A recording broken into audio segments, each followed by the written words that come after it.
Sanibona, nansi-ke i-system evezayo ukuthi u-apply kanjani uma ufuna uku-applyela i-UIF, Unemployment Benefit. So ungangena ngefoni yakho noma ngekhompyutha kwi-browser yakho, Chrome noma Microsoft Edge noma iyiphi, usebenzise noma yiphi kulama system, awuthi kodwa ngathi ungasebenzisa le ebingenhla entsha, urejiste. Mawuthi urejistile or uloge in, ungene kwi-profile yakho ye-UIF, mase uya ku-benefits application and payments, uselect to-apply for benefits.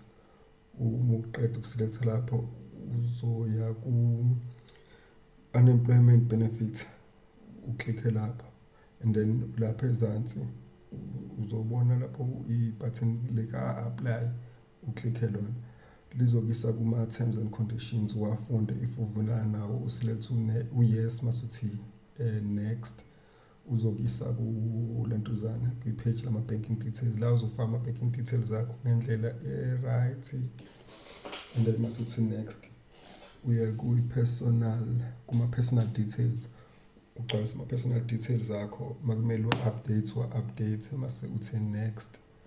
So la uzoya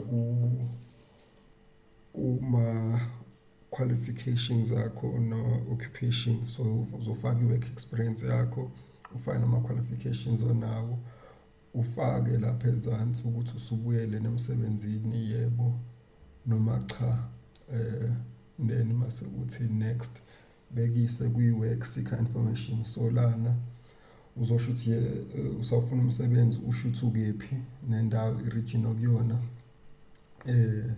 uphendule imibuzo yabo lapha, usho ukuthi u-available yini for ukusebenza, and then ezansi lapha bazokubuza isizathu sokuphela komsebenzi lapha, i-termination.